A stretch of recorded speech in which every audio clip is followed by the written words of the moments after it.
Hello, I am Dieter Loosemore and welcome to Win Some Loosemore, a channel all about board games. I'm usually here with Kirsty, my wife, but today I'd like to run through my current top 10 games. Now, a couple of months ago I posted the list on Twitter, but it's constantly changing. I tend to update it every month or so, and I will aim to do some kind of video on each of these 10 games as we go through. But just to keep you up to date, I own all of these games. We've added some to our collection, and so we've played some more. Things have changed, things have gone up and down, new things have come on, some things have dropped off. Now, with this list, bear in mind that we are predominantly a two-player oriented group. We do play with other people, we do play other games, but most of these are on the list because we enjoy them at a two-player as well as a larger player count for those that can be. So, number 10, kind of breaking that rule a little bit, is currently Lords of Waterdeep.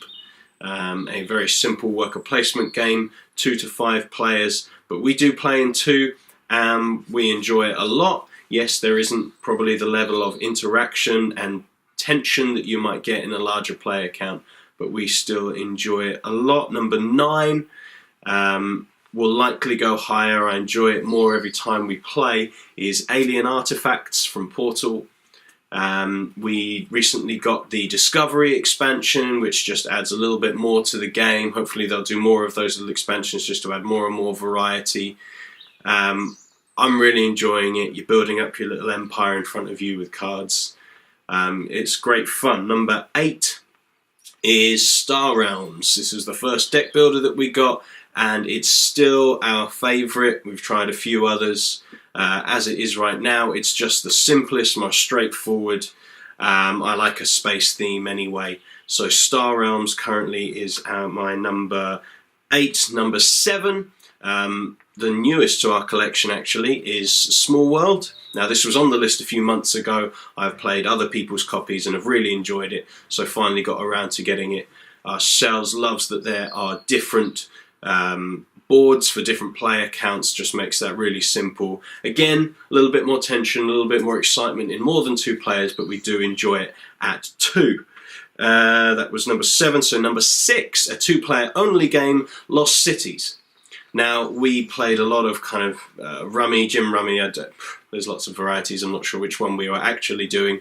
But Lost Cities kind of gives you that feel, but there's just much more tension to it. It's very back and forth. You get rid of cards, you pick them up, you're trying to score, but if you don't get enough cards in a particular column, that scores you minus points. So there's a lovely little back and forth. We don't talk a lot during it. It's much more thinky, but there are those real moments of, oh, that's so annoying, you've taken that one thing, or, oh, I was going to take that thing later, but now you've placed something on top of it, so I can't. At number 5, this has dropped a little bit. This used to be my number 2 game for a long time, is Magic Maze. Now, I still really enjoy the game, but seeing as we are mostly a 2-player group, it's dropped down a bit. It's a brilliant game to introduce to people. It's a brilliant game to play with lots of people and stressing out as you're trying to silently move these characters around the board. But at 2, on its own, not as much variety as we would like.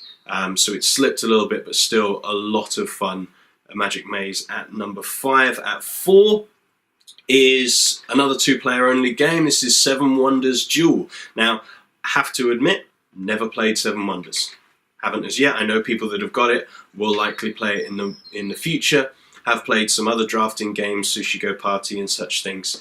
But 7 Wonders Duel, similar to Lost Cities, just gives us a lovely tension of back and forth. There's not the level of communication that you might get in interaction with other games, but there is a clear sense of, I need to take what I want at the right time, and oh no, they've taken the thing that I wanted. Do I build my wonders now?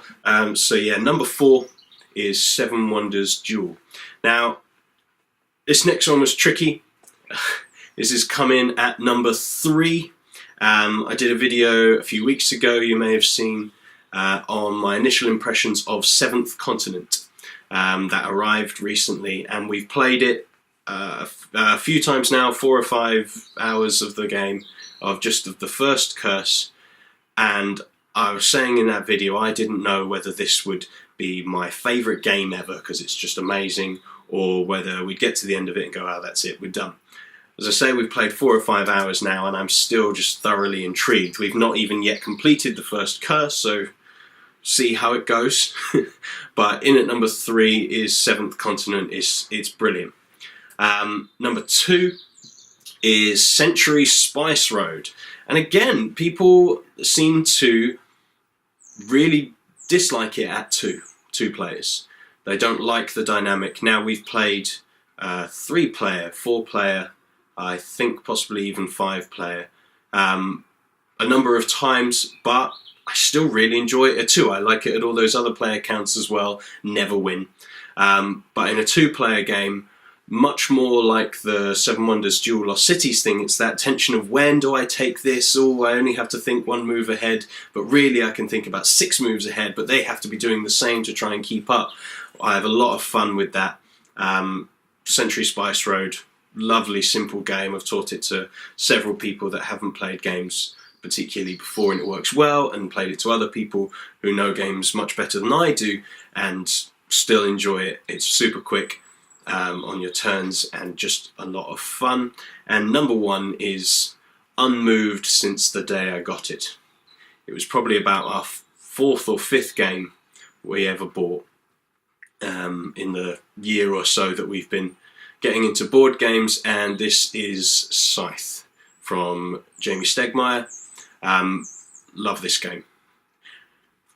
And this may surprise you a little bit. Again, it doesn't seem like it should be as good at 2. And I get why. The level of interaction, you've got a lot more board to play with, you're much less likely to get into that combat kind of situations, but we have still had really tense moments of interaction. We've still had really clear moments where we've had to change our strategies halfway through just because of what the other person's doing, even at 2 players. Even though you've got a lot more of the board to play with, it's still a lot of fun. It's still very tense. It's still just a brilliant game. Production quality exceptional. It would take an amazing game to knock this off my number 1 slot. Thank you very much. Again, I will do little mini videos on each of these 10 games. It may change. It will likely change. As I say, I update this every month. But for now, that has been my top 10 games right now. Do follow us on Twitter at WSumLmore, win some, lose more, but contracted a bit. Subscribe to keep updated with our videos, and we will see you again soon. Bye.